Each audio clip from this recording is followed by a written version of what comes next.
ویل کېږي چې په یو ځنګل کې د پرټي په نوم یو مرغۍ اوسېدله او د مرغۍ سره خوا کې یو کارغه هم و چې د هغه نه رانجو نوم و او د رانجو سره خوا کې یو شیطان توتي هم و چې هر وخت به یې په پرټي باندې شیطاني کوله. دغسې وخت تېرېدو سموده پس د پرټي 4 بچي وشو. زه چې تاسو ته ګورم ډېره خوشحالېږم. شابې زر زر خوراک وکړئ چې زر غټ شئ. سموده پس تاسو پاپا را روان دي. دې خبرو نه پس پرټي مرغۍ د خوراک دپاره په تکل کې شي. څه ګوري چې هلته کې ورته شیطان توتي مخې ته راشي. پرټي نن سبا ډېره خوشحاله یې. دا ته په څه خوشحالېږې؟ موږ ته هم ووایه. او میټوشه ډېره خوشحاله یم. زما ښکلې شونمونه بچي شوي دي. هغې دپاره خوراک راوړم. وا میټو وا تا خو ما ته ډوسې ویلې نو. ښځه ورشه د بچو دپاره څه راوړه. خو دا د بارانه موسم دی. زر ځان را رسوه هسې نه بچي د باران ویسي. ها میټوشه ورشه ما چې به بیا تا سره رښتو میلاو شم. نو پرټي مرغۍ د خوراک دپاره په تکل کې شي او توتي خپل کور ته روان شي. په لاره کې رانجو کارغه وویني. میټو میټو میټو دلته راشه میټو. د رانجو کارغه په اواز سره میټو د رانجو خواله ورشي. میټو میټو ما ته ووایه تا د پرټي مرغۍ څه وویل؟ په دې اورېدو سره شیطان توتي رانجو له جواب ورکوي. رانجو رانجو پرټي ویل زما 4 بچي وشو. زه د دې ځای نه کډه وړم که نه دا کارغه به زما بچي وخوري. هغې داسې وي. شیطان توتي رانجو ته د پرټي باره کې ډېر دروغ ووایي او رانجو کارغه دې خبرو اورېدو سره ډېر زیات غوسه شي. د دې پرټي مرغۍ سره به زه وګورم. دا خو ډېره زیاته بې ایمانه ده. دا خو زما ګاونډی ده. دې ته ما د اوسه پورې څه ویلي وو چې اوس زما باره کې داسې سوچ کوي. دا خبرې خو پرېږده. نور هم راته ستا باره کې ډېرې زیاتې خبرې وکړې. میټو میټو تا د زما باره کې نور څه وویل؟ ما ته ټولې خبرې وکړه په دې ساعت.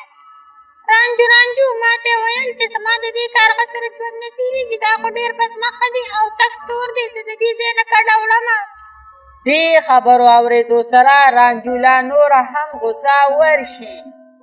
دا مرداره خو به نن زما نه نه پاتې کېږي. دې به زه داسې سبق ورکوم داسې سبق چې ټول عمر به یاد ساتي. رانجو رانجو راځه زه در سره زما د پرټي د کور خواله به ورشو او جالې نه به ولې ټول بچي ښکته راوغورځوو. دې خبرو نه پس رانجو کارغه د شیطان توتي سره د پرټي د کور خواله راشي. رانجو رانجو پرټي مرغۍ خو هسې نشته. راځه چې په دې بچو وله ورشو او ټول وله ښکته راوغورځوو. او کنه زما هم دغه خیال دی چې دا ټول بچي ونه راوغورځوو چې کله د پرټي خاوند راشي او بچي به کور کې نه وي نو د پرټي خاوند به پرټي پرېږدي او پرټي به بیا درته درشي او جاړي به. دې خبرو نه پس رانجو او میټو ملګري شي او د جالې نه ورلا ټول بچي ښکته راوغورځوي او بیا دې خپلو کورونو ته روان شي. بیا څه وخت پس پرټي مرغۍ کور ته راشي او خوراکي راوړي وي. زما بچو چېرته یې؟ زما بچو. کله چې دا بچي د مور اواز واوري نو ټول په چغو شي. د دې نه پس د پرټي په خپلو بچو باندې نظر شي او بېرته یې خپلې جالې ته راوړي او ټول بچي بېهوشه وي. زما بچو دا تاسو چا د جالې نه وغورځولې؟ په دې کې یو غټ لیونی باز ونې ته راشي او هلته کیني. د دې پرټي مرغۍ بیا بچي وشو. د دې نه خو به زه دا ټول بچي نن خورمه ځکه چې زه ډېر زیات وږي یمه. دا پرټي مرغۍ خپلو بچو ته جاړي. په دې کې څه وخت تېر شي دا بچي هوش کې راشي.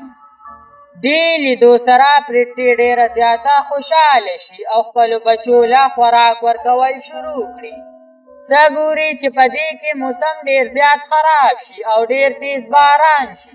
ای بچو زه تاسو شرطه کومه دا خو ډېر تیز باران دی. هسې نه ویم شي رانه. د دې نه پس پرټي مرغۍ خپل بچي د ځنګل یو سایډ ته بوځي او هلته کې یې کینوي.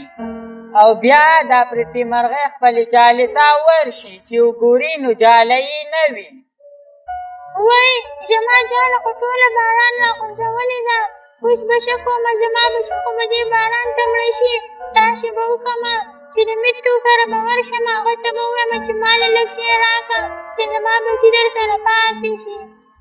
په دغې سوچ باندې د طوطي خواله ورشي. مټو زما کور ټول باران راغورځولی دی، ماله لږ خپل ځای کې ځای راکړه چې زما بچي تا سره پاتې شي. خیر دی زه به باران ته وګرځمه خو چې زما بچي مړه نه شي. وای پرټي زما سره خو ځای نشته ځکه چې زما مېلمانه را روان دي، که زه تا له ځای درکړمه نو زما مېلمانه به بیا څه کوي. ته داسې وکړه چې د رانجو کارغه کره ورشه، هغه به درله ځای درکړي. د شیطان طوطي خبرو نه پس پرټي د کارغه کره ورشي او ټوله خبره ورته وکړي. بیا رانجو پرټي ته وایي ارې مټو دا همت څنګه وکړو چې زما کور ته رالې؟ تا زما باره کې څنګه خبرې کړې دي؟ د دې ځای نه خپې وباسه. دې خبرو نه پس پرټي ډېره زیاته خفه شي او د هغه ځای نه لاړی شي او بیا په هغه تیز باران کې د خپل کور د جوړولو کوشش شروع کړي. پرټي مرغۍ د خپل کور په جوړولو کې مصروفه وي. په دې کې لیونی باز راشي او د پرټي بچو سره کیني. ارې پرټي ستا بچي ما په اسمان غوښتل، خدای په ځمکه راکړل، اوس خو به زه دا ټول بچي خورمه. په دې کې لیونی باز د پرټي ټول بچي په هغه ځای کې وخوري او پرټي خپلو ماشومانو بچو له په جاله جوړولو کې مصروفه وي. په دې کې څه وخت تېر شي پرټي جاله پوره تیاره کړي. ښه شکر دی چې جاله تیاره شوه، اوس به زه خپلو بچو پسې ورشم او ټول به دلته راولمه ځکه چې ډېر باران دی، د هغوی به ډېره یخني کېږي. او بیا پرټي مرغۍ په خوشحالۍ باندې خپلو بچو طرف ته روانه شي. کله چې هلته ورسي او وګوري نو بچي ټوکړې ټوکړې پراته وي. هی الله زما بچي دا کوم ظالم وخوړل زما بچي. په دې کې د پرټي مرغۍ په لیوني باز باندې نظر شي. زما بچي تا خوړلي د ظالم بازه، الله دې نشي ټوکړې ټوکړې کړه لکه څنګه چې د زما بچي ټوکړې ټوکړې کړل. خوږو ماشومانو دا ویډیو دغه ځای پورې وه. که دا ستاسو خوښه شوي وي نو دا در سره لایک کړئ او لاندې در سره دا سره بټن د سبسکرایب ووهئ. شابینرانو د بلې ویډیو راتلو دپاره موږ له اجازت راکړئ. د الله په امان.